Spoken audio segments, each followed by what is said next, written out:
يا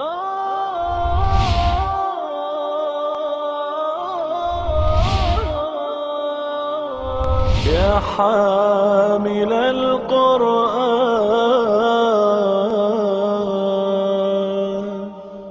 اعوذ باللہ من الشیطان الرجیم. بسم اللہ الرحمن الرحیم. افحسبتم انما خلقناکم عبثا وانکم الینا لا ترجعون. فتعالى اللہ الملک الحق لا الہ الا هو رب العرش الکریم. ومن يدعو مع الله إلها آخر لا برهان له به فإنما حسابه عند ربه إنه لا يفلح الكافرون. فقل رب اغفر وارحم وأنت خير الراحمين. سورہ المومنون کی آخری 4 آیات رہ گئی تھیں اور میں نے عرض کیا تھا کہ یہ بڑی اہم آیات ہیں، 5 منٹ میں ان کا حق ادا نہیں ہوگا. ان میں ایک بہت اہم ایشو زیر بحث آیا ہے کہ ایمان بالآخرت کی ریزن کیا ہے. یہ ہمارا ایک ایمان ہے کہ ہم مانتے ہیں کہ قیامت آئے گی، مرنے کے بعد ہم سب زندہ کیے جائیں گے. اس کا مقصد کیا ہے؟ ایسا کرنا کیوں ضروری تھا؟ اس کا لاجک کیا ہے؟ یہ کائنات جو ہمیں نظر آ رہی ہے، اس کے بارے میں مختلف ویوز ہمیں ملتے ہیں، فلسفے میں، ادیان میں. ایک ویو یہ ہے کہ یہ کائنات حادثتاً پیدا ہو گئی، یہ سائنٹیفک ویو ہے، میٹیریلزم کی بنیاد پر ہے. میٹر، مادہ، اور جن لوگوں نے بھی سائنس پڑھی ہے انہوں نے law of conservation of mass پڑھا ہے کہ matter can neither be created nor be destroyed. اس قانون کی روح سے مادہ ہمیشہ سے موجود تھا. کس شکل میں موجود تھا؟ ایلیمنٹس کی شکل میں، عناصر کی شکل میں موجود تھا. 100 سے زائد عناصر ہیں، نائٹروجن ہے، کاربن ہے، پوٹاشیم ہے، سوڈیم ہے، کلورائڈ ہے، اسی طرح ہائیڈروجن ہے، آکسیجن ہے. یہ سب کیا ہیں؟ یہ عناصر ہیں. اس نقطہ نگاہ سے یہ عناصر ہمیشہ سے موجود تھے اور ان کے آپس میں انٹریکشنز اور پھر ریئیکشنز اور پھر ریئیکشنز اور پھر ریئیکشن کے نتیجے میں یہ کائنات وجود میں آ گئی. سب سے پہلی بات تو یہ ہے کہ یہ کائنات کوئی عناصر کا ڈھیر نہیں ہے، یہ ایک فارم میں ہے، ایک شکل میں ہے.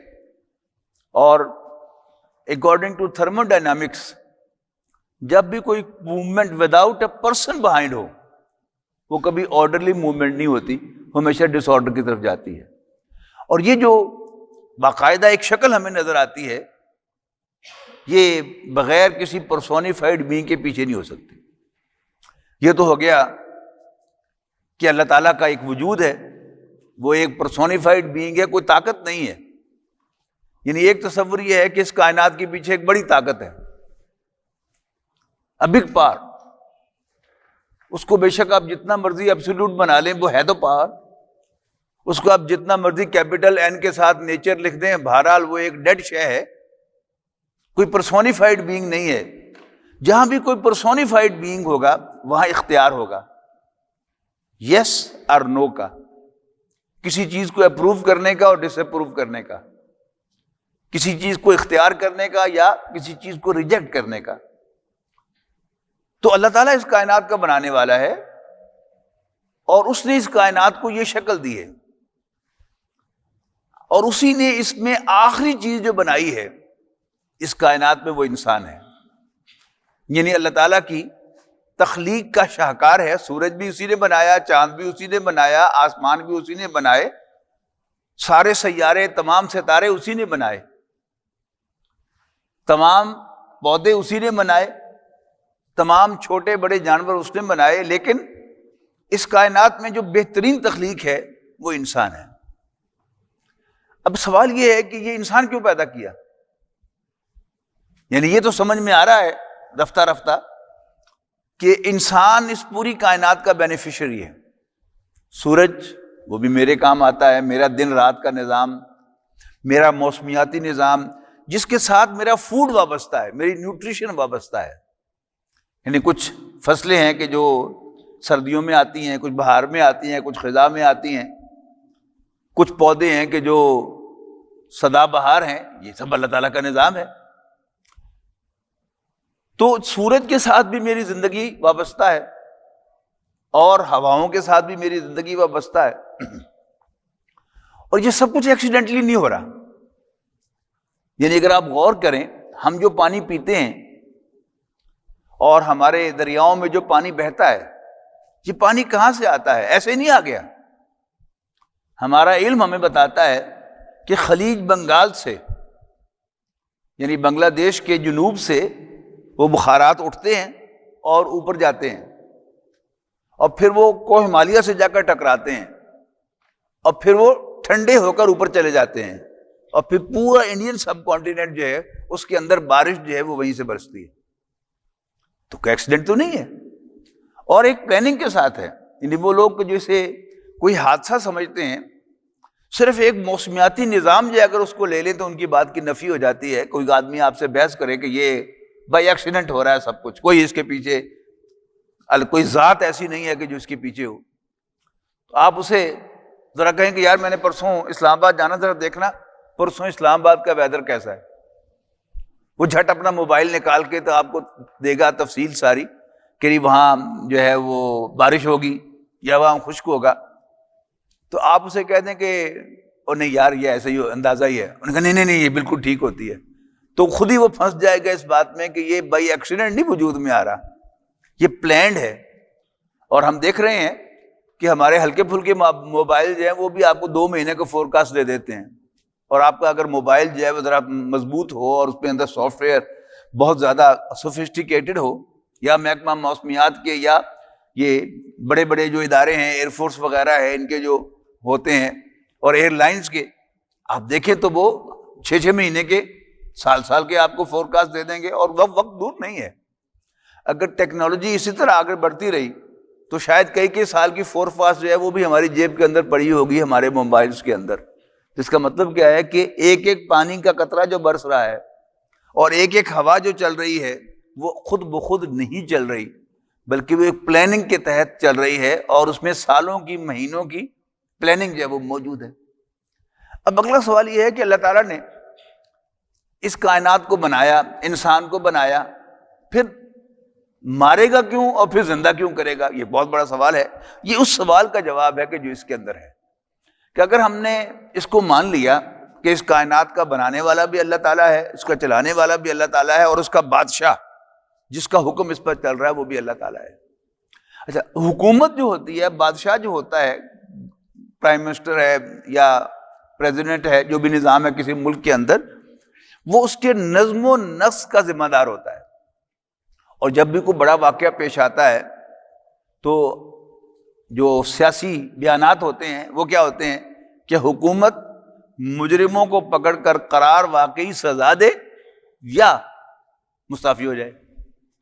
اس کا مطلب کیا ہے کہ جینوئن حکومت، لیجیٹیمیٹ حکومت وہی ہے کہ جو مجرموں کو ڈیولی پنش کرے، سزا دے، اور جو نیک لوگ ہیں، جو پرفارم کرنے والے ہیں، میرٹ پر انہیں ریوارڈ کرے۔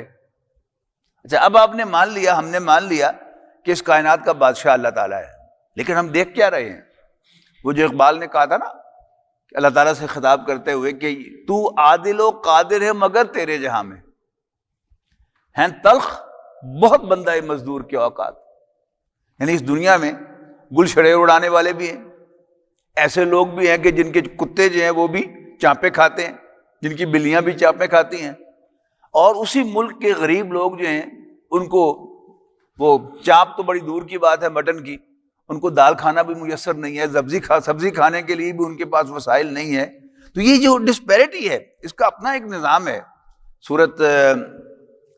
زخرف میں اس کی وجہ بھی بیان کی گئی ہے کہ اگر کیفیت یہ ہوتی کہ میں بھی رانی تو بھی رانی، کون بھرے گا پانی؟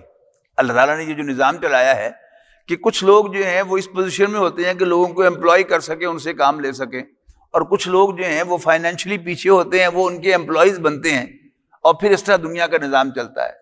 اور اگر سارے کے سارے ایک ہی جیسے ہوتے تو پھر ہر کام تو انسان خود نہیں کر سکتا، پھر یہ سارا سلسلہ جو ہے یہ چل نہ سکتا، یہ اللہ تعالیٰ کی حکمت ہے۔ لیکن اس میں جہاں جہاں بھی زیادتی ہے اس کی پنشمنٹ ہونی چاہیے اللہ تعالیٰ کے اس نظام میں۔ یہ جو اللہ تعالیٰ نے ہمیں گوشت پوشت کی یہ زندگی دی ہے، یہ ایک لمیٹڈ زندگی ہے، اس میں ایک ہی موت ہے، اور اگر کوئی شخص 20 آدمیوں کو قتل کرتا ہے اور پھر وہ 20 آدمی قتل نہیں ہوتے، کم و بیش 20 عورتیں بیوہ ہوتی ہیں، اور لگ بھگ 50-60 بچے جو ہیں وہ یتیم ہوتے ہیں آن ایوریج، اور وہ سارے کے سارے یہ معاشرے کے اندر خرابی پیدا کرتے ہیں۔ اب عدل کا تقاضا کیا ہے کہ ان سب کا حساب اس سے لیا جائے، اور پہلی بات تو یہ کہ دنیا میں یہ سزا ممکن نہیں۔ آپ کہیں کہ یہ اگر نظام ٹھیک ہو تو ہو سکتی ہے، نظام تو ممکن نہیں ہے۔ یعنی عدل کا تقاضا کیا ہے کہ مجرم کو پہلے تو سپورٹ کیا جائے کہ یہ حرکت کس نے کی ہے۔ کوئی بم دھماکہ ہوا ہے اسے، پہلے تو آپ یہ سپورٹ کریں کہ یہ کس نے کیا یہ حرکت، پھر آپ اس کے خلاف ایسا مضبوط کیس بنا سکیں جو عدالت میں پریزنٹیبل ہو اور ثابت کرے پروزیکیوشن کہ یہ مجرم ہے۔ وہ بھی اپنی صفائی پیش کرے گا، اس کے پاس بھی بڑے بڑے وکیل ہیں جو اس کو چھڑانے والے ہوں گے۔ فرض کیجئے استغاثہ نے وہ مضبوط کیس بنا لیا اور عدالت مجبور ہو گئی کہ اس کو سزا دے، ایٹ دی موسٹ وہ کیا کہے گی کہ 20 دفعہ سزائے موت۔ لیکن یہ بڑی فنی سزا ہے کہ جب پہلی سزائے موت ایگزیکیوٹ ہوگی تو اس کی موت واقع ہو جائے گی اور پھر بات ختم ہو جائے گی۔ لیکن عدل کا تقاضا کیا ہے کہ اس نے اگر 20 آدمیوں کو مارا ہے تو اس کو 20 دفعہ مارا جائے۔ وہ اس زندگی میں ممکن نہیں ہے۔ وہ کیسے زندگی ہے، وہ کیسے ممکن ہے؟ وہ اللہ تعالیٰ کے اس نظام کے اندر ممکن ہے کہ اللہ تعالیٰ نے اس زندگی کو امتحان کا عرصہ بنایا ہے کہ اس میں ہمیں چھوٹ دی گئی ہے، اور اتنی چھوٹ دی گئی ہے کہ چاہے تم اللہ تعالیٰ کا انکار کر دو، اس کو ماننے سے انکار کر دو، اس کے ساتھ اوروں کو شریک بنا لو، خود کہو کہ میں خدا ہوں، اللہ تعالیٰ اس دنیا میں نہیں پکڑتا۔ اور جو زیادتی کرنے والے ہیں معاشی اعتبار سے استحصال کرنے والے، اب معاشی استحصال کا تقاضا تو یہ ہے نا کہ کوئی شخص ملاوٹ کر رہا ہے کسی کھانے کی چیز کے اندر، کوئی فارماسیوٹیکل کمپنی جو ہے وہ جیلی دوائیاں بنا رہی ہے، لوگوں کی جانوں سے کھیل رہی ہے، تو عدل کا تقاضا کیا ہے کہ ان سب کا حساب اس سے لیا جائے جو کہ یہاں پر ہونا ممکن نہیں ہے۔ تو آخرت کی زندگی کیا ہے؟ آخرت کی زندگی ان لمیٹڈ زندگی ہے، اور اس میں موت آئے گی لیکن وہ مرنے نہیں پائے گا، اللہ تعالیٰ اس کو زندہ رکھے گا تاکہ وہ پرولونگ سزا جو ہے وہ حاصل کر سکے۔ اچھا، جلنے کی سزا کے لیے جہنم کا تذکرہ قرآن مجید کرتا ہے، اور قرآن مجید اس کی وضاحت کیا کرتا ہے کہ جب ان کی جلدیں جل جائیں گی تو پھر ہم انہیں ایک اور نئی جلد دیں گے، نئی سکن دیں گے۔ ایسا کیوں ہے کہ جو وہ پین آف برن ہے، یعنی جلن کا درد، وہ سکن میں ہوتا ہے۔ اگر خدا نہ خواستہ اللہ نہ دکھائے آپ کو موقع ملے کبھی کسی برن وارڈ میں کسی ایسے شخص کو دیکھنے کا کہ اس کی ساری سکن جل گئی ہو، آپ کو دیکھ کر خوف آئے گا، لیکن وہ بڑا کمفرٹیبل بیٹھا ہوا ہوگا۔ کیوں؟ اس کو جلنے کا درد نہیں ہو رہا، ہے نا؟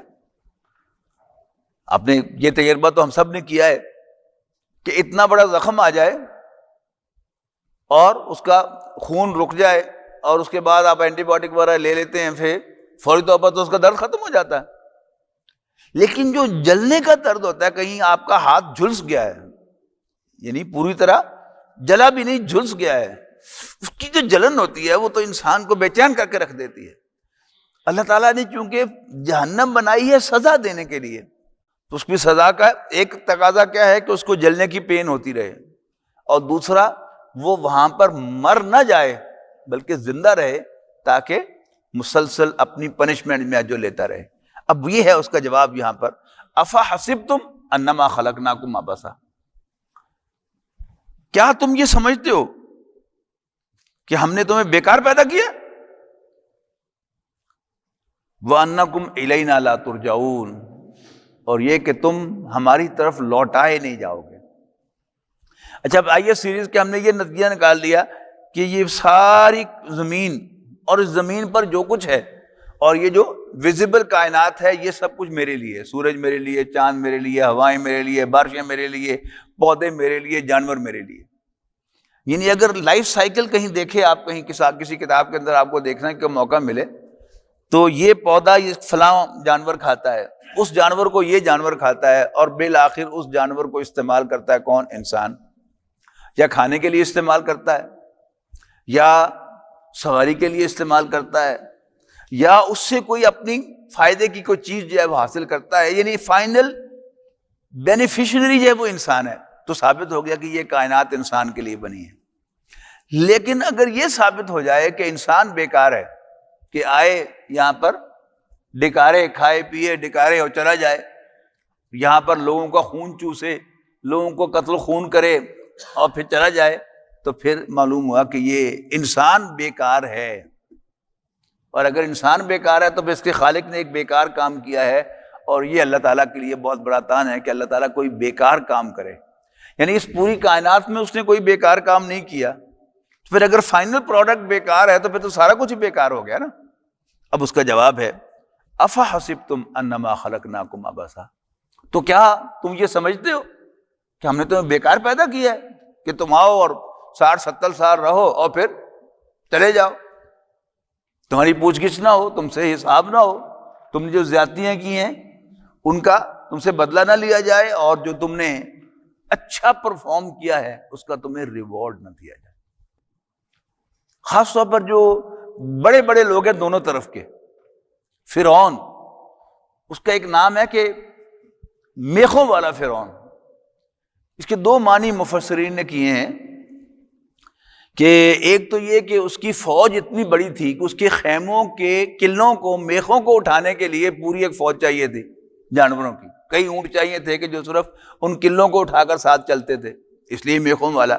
لیکن اکثر کا خیال یہ ہے کہ بڑا ظالم حکمران تھا، وہ زندہ انسانوں کے جسم میں کیل گاڑ دیا کرتا تھا اذیت دینے کے لیے۔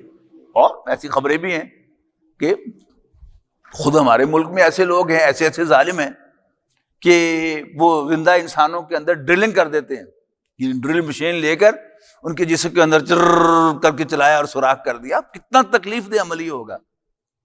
اور یعنی علم میں آیا کہ یعنی مارنے کے بھی کئی طریقے نکالے گئے۔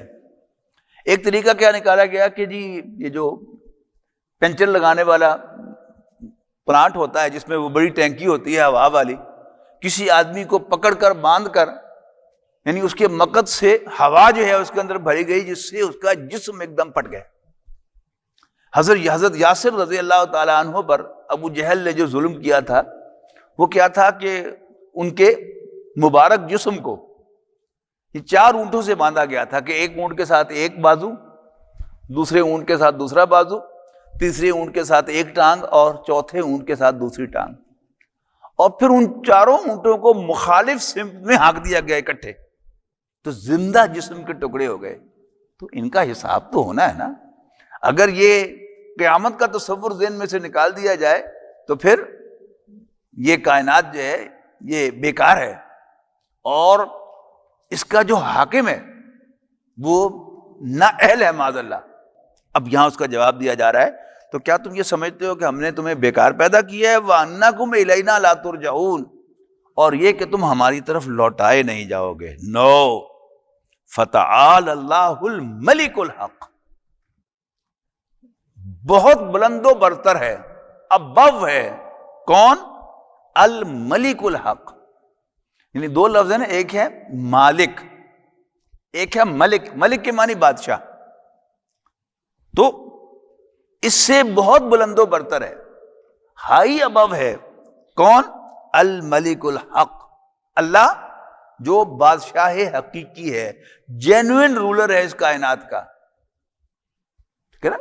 ریئل اور جینوئن رولر ہے. اور جینوئن رولر جیسا کہ میں نے پہلے آپ سے کہا وہی سمجھا جاتا ہے کہ جس کے نظم و نسق کا یہ عالم ہو کہ کوئی ظالم بچ کر نہ جا سکے اور کوئی مظلوم داد رسی کے بغیر نہ جائے. تو اللہ تعالیٰ داد رسی کرے گا مظلوموں کی اور سزا دے گا ظالموں کو. اس کے مقابلے میں اگر آپ دیکھیں تو اس وقت جو دنیا میں نظام رائج ہے، یہ سیکولر نظام، یہ بہت ظالم نظام ہے. اس میں یہ پرو ظالم ہے، مظلوم کے لیے ایک لفظ نہیں بولتا. یعنی ملزموں کے لیے نہیں، مجرموں کے لیے بھی جیل کے اندر فیسلٹیز ہوں کہ وہ جس شخص نے کسی کا بچہ اغوا کر کے اس کے ساتھ زیادتی کر کے اس کو قتل کیا ہے، اب اس کو جیل میں ڈالا جا رہا ہے سزا کے لیے. تو اب یہ سیکولر رائٹرز جو ہیں اس کے حق میں بولیں گے، آواز اٹھائیں گے دانشور کہ نہیں، کوئی وہ ذہنی کوئی کیفیت ہوگی جس کی وجہ سے اس نے یہ کیا ہے، لہذا جیل میں بھی اس کے ساتھ جو ہے وہ اچھا سلوک ہونا چاہیے. ملزم نہیں ہے، مجرم ہے، ثابت ہو گیا اس کے خلاف جرم.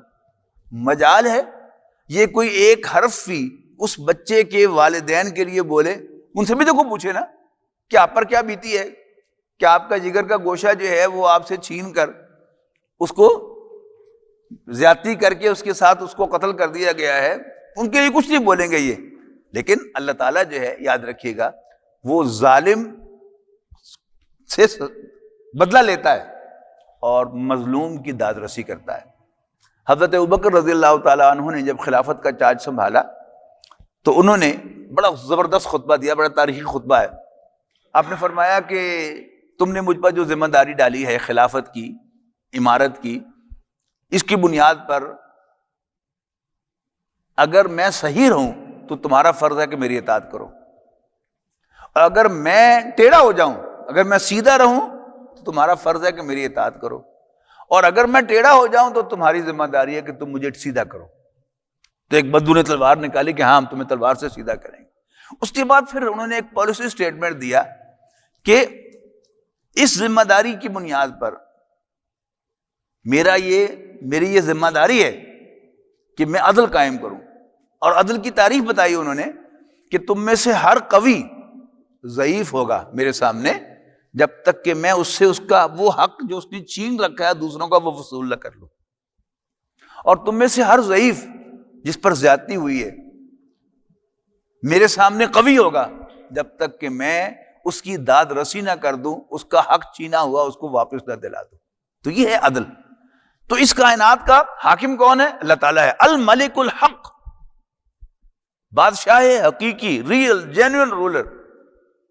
تو کیسے ہو سکتا ہے کہ اللہ تعالیٰ کی اس کائنات میں کوئی ظالم ظلم کر کے بچ کے نکل جائے اور اللہ تعالیٰ اس سے حق وصول نہ کرے، اور کوئی مظلوم داد رسی کے بغیر چلا جائے؟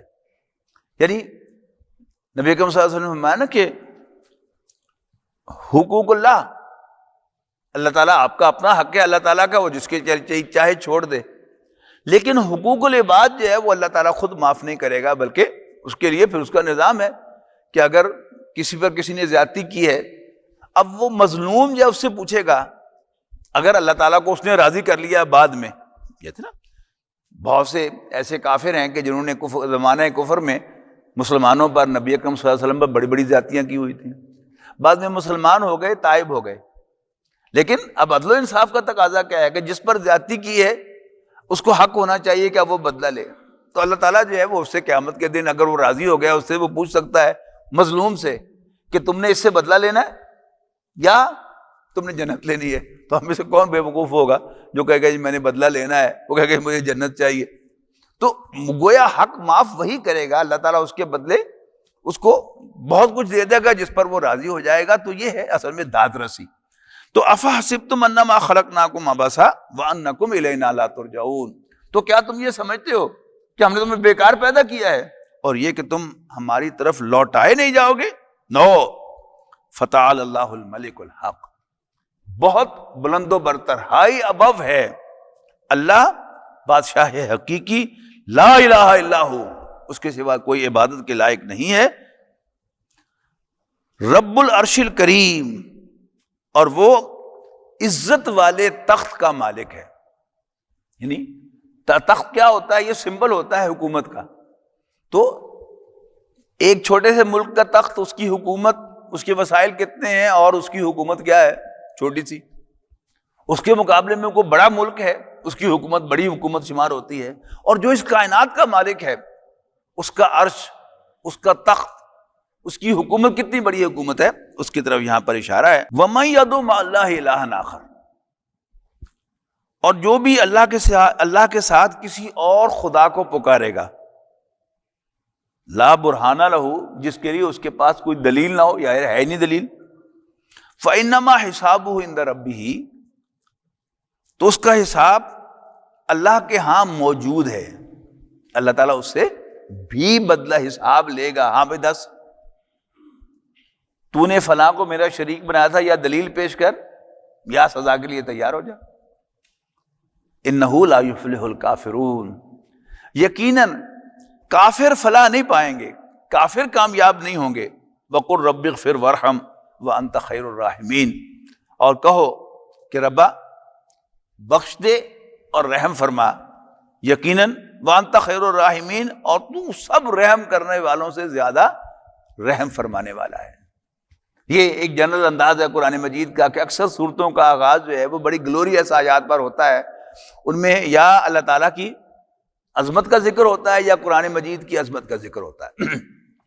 اکثر صورتوں کے آغاز میں قرآن مجید کا ذکر ہے، جیسے سورہ بقرہ میں الف لام میم ذالک الکتاب لا ریب فیہ ھدی للمتقین الذین یؤمنون بالغیب ویقیمون الصلاۃ.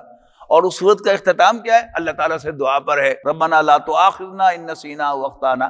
تو یہ دعا جو ہے اللہ تعالیٰ سے مانگنا، یہ بھی کیا ہے؟ اللہ تعالیٰ کی عظمت کا اظہار ہے کہ اللہ تعالیٰ عظیم ہے کہ اس سے مانگا جاتا ہے، اور اللہ تعالیٰ خود تلقین کر رہا ہے کہ یوں کر کے مجھ سے مانگا کرو. بارک اللہ لی و لکم فی القرآن العظیم ونفعنی و ایاکم بالآیات و ذکر الحکیم.